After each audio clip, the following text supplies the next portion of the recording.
Hello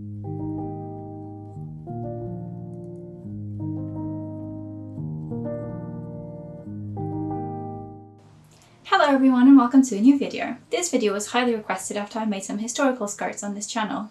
Skirt plackets are the most common closures on historical skirts that I have seen, particularly of the 19th century. Every single extant skirt I have looked at has a placket, of different shapes and sizes perhaps, but they all have one. I finish most of my skirts in this way because I find it's the easiest and the best way to do it. The skirt placket will be the closure of your skirt, so it can be at the centre back seam or any of the side seams. It is basically two pieces of fabric that you add to a seam to make sure that when the seam overlaps it closes completely. I think it'll become a bit clearer once we actually look at the example. I finally have another skirt on my sewing table so I can finally get to this video. So let's get right to it. One of my favourite books is Authentic Victorian Dressmaking Techniques. It mentions skirt plackets starting on page 58. It reads, "The placket is one of the most important considerations in a well-made skirt, for it may either make or mar the general appearance of the entire gown and denotes at a glance the quality of the workmanship." They have a couple of examples of different styled plackets. We will be making one that looks like picture number 15. The first step is to figure out your measurements. It is customary to make this gap only as big as it needs to be for the skirt to go over the hips, typically 10 to 12 inches. I know 10 inches works for me, so my placket will be 10 inches long. Depending on your kind of fabric, you can adjust the width. Lighter weight fabrics should have the smaller plackets, but usually no smaller than 1 inch. I am making mine 1 inch out wide when finished today. They are folded in half, so they are technically 2 inches when cut out. Adding seam allowance to these measurements, I will need to cut out 2 rectangles 11 inches by 3 inches.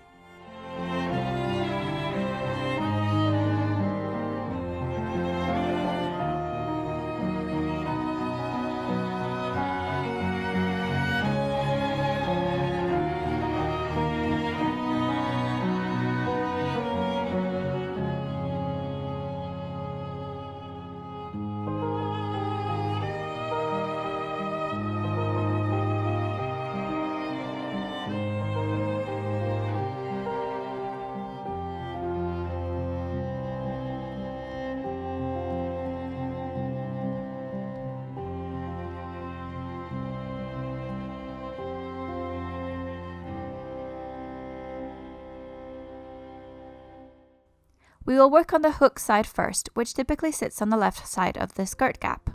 I press my rectangle in half lengthways. There is a few different ways to finish the raw edge here. You can overcast by hand, zigzag by machine. I turn the raw edges inwards by 1/4 of an inch and then top stitched across.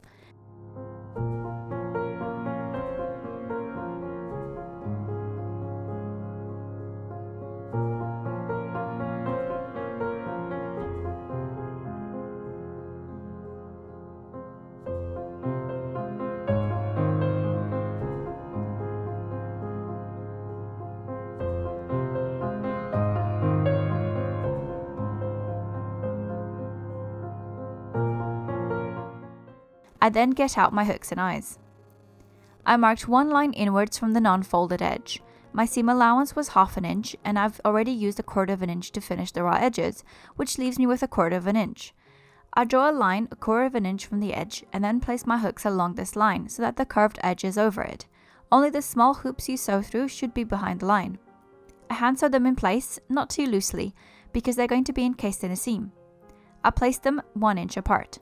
Authentic Victorian Dressmaking Techniques warns, one of the principal reasons why many plackets are gaping and ill-fitting is because the hooks and eyes are placed too far apart, and insufficient protection is afforded against the strain at this point. Although they are annoying to sew, don't be afraid to put on as many as you can.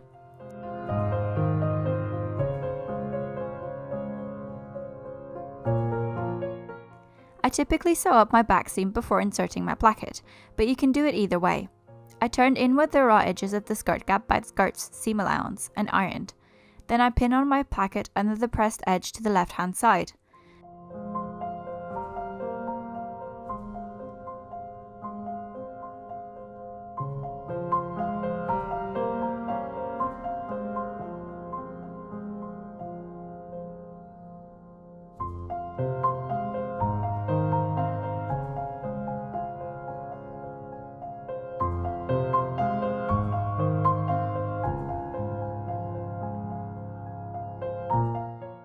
This is then top stitched by machine, very carefully.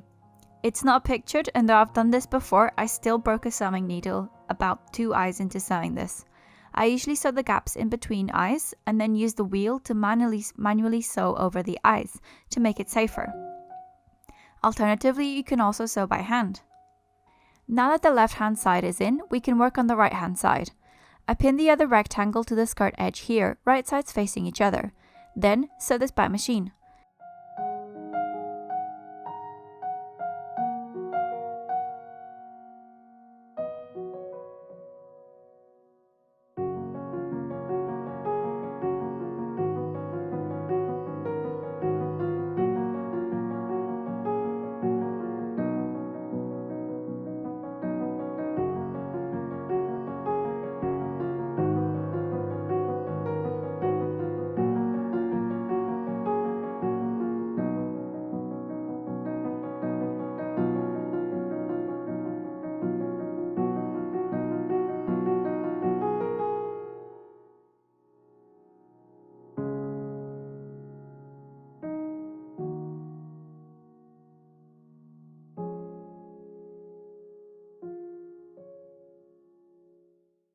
I press the seam open and then fold the rectangle in half, matching the raw edge of the seam allowance and pressing.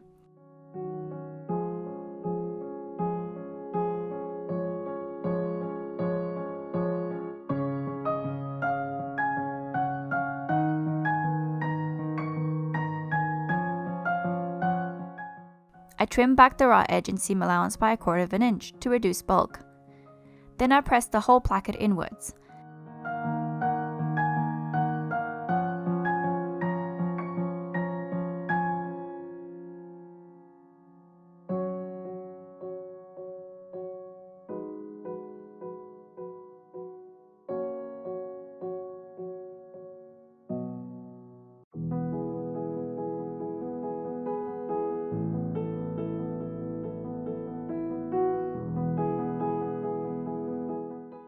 This is then pinned into place and stitched down to the skirt by hand.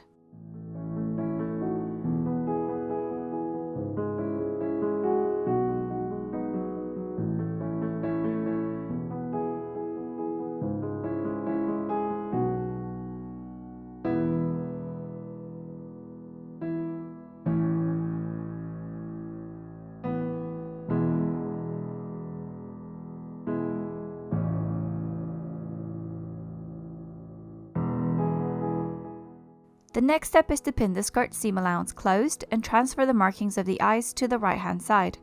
I don't just mark them 1 inch apart because while sewing the eyes this may have shifted slightly, so instead I mark where I'll place the hooks by where I place the eyes.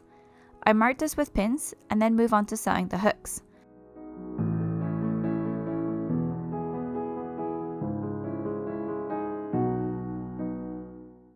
I'll place them at least 1/8 from the folded edge and stitch them with a buttonhole stitch.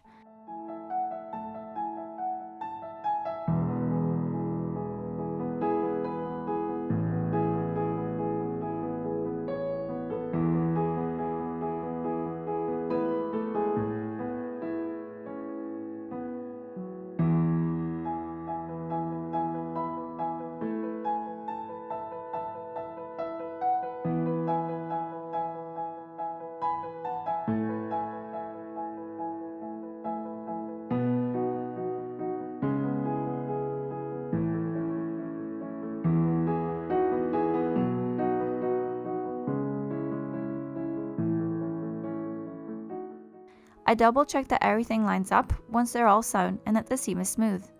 I then overcast the raw bottom edges and stitch them together. You can also add a facing or a bit of tape to cover some of the hooks, leaving only the bill free. I didn't bother.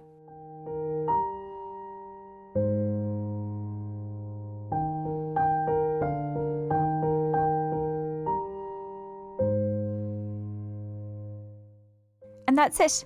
Again, this is only one method of doing it, but I've used it for a lot of skirts and it has worked out well for me.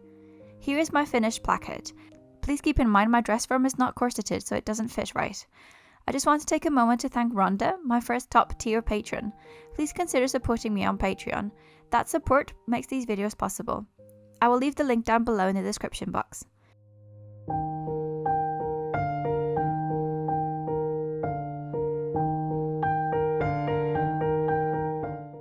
Here's an example of a different option where I use snaps on the placket.